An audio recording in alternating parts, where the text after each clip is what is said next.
سوال ہے انٹرسٹ کے بارے میں. ظاہر ہے کہ یہاں ویسٹ میں رہنے کے لیے ضروری ہے کہ آپ مارٹگیج پہ لون لیں، گھر وغیرہ، گاڑی وغیرہ. تو یہ پوچھتے ہیں کہ کیا یہ جو سود ہے جس میں ہم مارٹگیج ظاہر ہے اس میں انوالو ہو جاتے ہیں، تو یہ کیا جائز ہے؟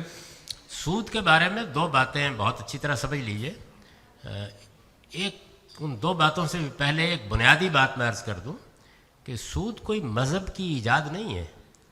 یعنی یہ رسول اللہ صلی اللہ علیہ وسلم کی بعثت سے بھی صدیوں پہلے سے سود موضوع رہا ہے، زیر بحث رہا ہے. یہ بائبل میں بھی ہے، تورات میں بھی ہے اسی طریقے سے.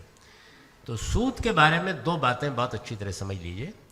ایک یہ کہ اللہ تعالیٰ نے جس چیز کو حرام کیا ہے، ممنوع قرار دیا ہے، وہ قرض پر زائد رقم لینا ہے، دینے کو حرام نہیں کیا.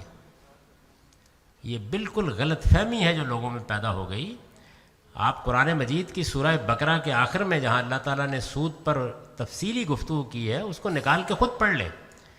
سود لینا یہ ممنوع ہے. اس میں آپ قرآن کیا کہتا ہے؟ وہ یہ کہتا ہے کہ جب آپ دوسرے سے قرض پر زائد کا مطالبہ کرتے ہیں تو یہ ظلم ہے. آپ زیادتی کر کے دوسرے سے ایک زائد رقم کا مطالبہ کر رہے ہیں. تو اس لیے لینا ہی منع ہے.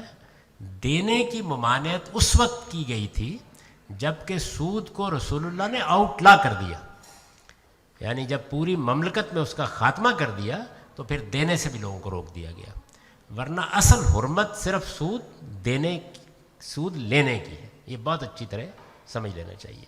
ایک بات. دوسری بات یہ کہ سود کا تعلق کنزیومیبل چیزوں سے ہے. یعنی آپ روپیہ لیں، آپ نے کسی سے 10 لاکھ روپیہ قرض لیا، تو اب آپ یہ دیکھیے کہ وہ روپے کو آپ کیسے استعمال کریں گے.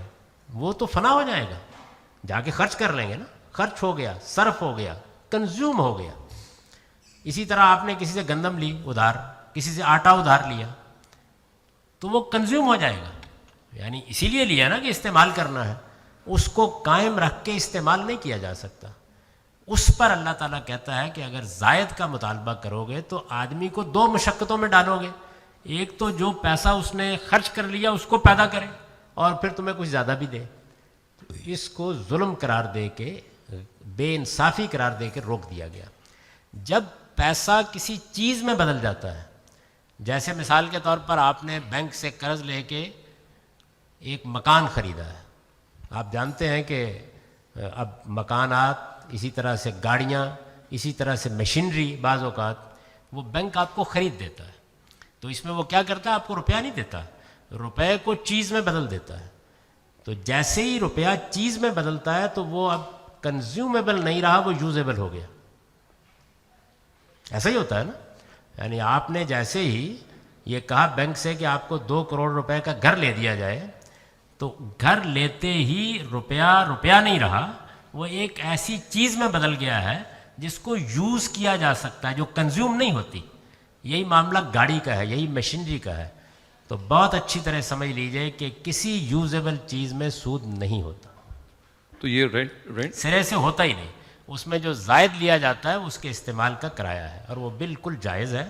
اس لیے اطمینان سے آپ گھر لیں، اطمینان سے گاڑی لیں، مشینری لیں. جس وقت روپیہ چیز میں بدل جائے گا تو اس کے بعد اس میں سود ختم ہو جاتا ہے، باقی ہی نہیں رہتا سرے سے. اور جب روپے پر کوئی معاملہ کرنا پڑ جائے تو پھر آپ سود کھائیں گے نہیں، البتہ دینا پڑ جائے تو دے سکتے ہیں.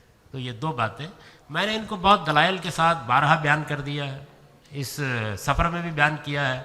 میری آپ سائٹ پر جائیے، میری کتاب میں سود کا مسئلہ کے عنوان سے میرا آرٹیکل بھی موجود ہے. تو اس وجہ سے سود کے معاملے میں یہ دو بنیادی حقیقتیں جان لیجئے کہ جو چیز حرام ہے وہ سود کھانا ہے، اور دوسرے یہ کہ کسی یوزیبل چیز میں سود نہیں ہوتا. ورنہ تو مکان آپ کرائے پر نہیں لے سکتے، جہاز پر سوار نہیں ہو سکتے. تو ہر چیز جب یوزیبل چیز بن جائے گی، قابل استعمال بن جائے گی، تو سود ختم ہو جائے گا. جب تک آپ نے اس کو کنزیومیبل چیز کی صورت میں لیا ہے جس نے فنا ہو جانا ہے، کنزیوم ہو جانا ہے، تو اس پہ سود ہوگا. تو اس میں آپ کا جب جی چاہے مکان واپس کر کے فارغ ہو جائے. تو آپ اس کو مثال سے سمجھیں کہ اس وقت آپ کے ساتھ جدید بینکاری نظام کتنا بڑا احسان کرتا ہے. اس کو تھوڑے سے بینک سے ہٹ جائیں. میرا ایک گھر ہے، آپ میرے پاس آئے تو میں نے کہا کہ یہ 2 کروڑ روپے کا میرا گھر ہے، آپ اس کو کرائے پہ لے لیں. تو آپ نے کہا کہ جی 50,000 روپیہ میں کرایہ دوں گا مہینے کا.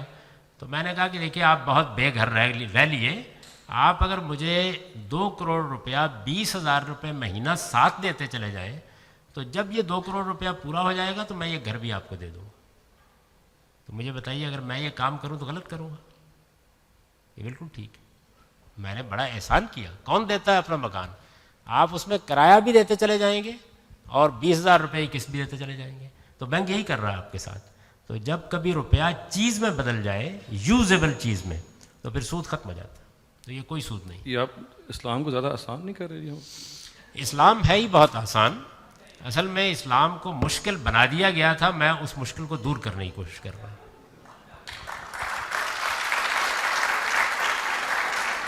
یہ جو انہوں نے لفظ استعمال کیا ہے یہ بڑا اہم ہے. یعنی ہمارے ہاں ہوتا یہ ہے کہ اگر کوئی بڑی ٹیڑھی سی چیز بتا دیں تو کہتے ہیں کیا کہنے ہیں، مذہب کی بات بتائیے. حالانکہ آپ کے پیغمبر نے، آپ کو معلوم ہونا چاہیے کہ جب لوگوں کو بھیجا، یعنی اب وہ دنیا سے جا رہے تھے، تو انہوں نے اپنے ساتھیوں سے یہ کہا کہ اب تم کو دنیا کو دین بتانا ہے. تو آپ دیکھیں کیا ان کو ہدایت دی. فرمایا یسروا ولا تعسروا، لوگوں کے لیے آسانی پیدا کرنا، مشکل نہ پیدا کرنا. بشروا ولا تنفروا، بشارت دینا، نفرتیں نہ پیدا کرنا. تو یہ جو بات میں نے آپ کو بتائی ہے یہ کوئی آسانی پیدا کرنے کا عمل نہیں، حقیقت یہی ہے. آپ نے کبھی غور نہیں کیا کہ آپ کرائے پہ مکان لیتے ہیں، آپ کرائے پہ گاڑیاں لیتے ہیں، آپ اور کام کرتے ہیں، تو اس میں کیا ہوتا ہے؟ کوئی کہتا ہے کہ وہ سود ہے؟ تو یہاں بالکل بینک نے یہی کام کیا ہے. یعنی انہوں نے اس روپے کو چیز میں بدل کر پہلے ہی آپ سے اس کے استعمال کا معاوضہ لے لیا ہے. اب وہ شے آپ نے استعمال کرنی ہے اور قسطوں میں اس کی قیمت ادا کر دینی ہے. بس اتنی سی بات ہے. تو اس میں ہرگز کوئی حرام چیز نہیں ہے. اطمینان سے رہیں. میں نے تو کئی لوگوں کو کہا کہ بھائی کوئی اس طرح کا گھر ور لے لیں تاکہ آئندہ قیام کیا جا سکے وہاں.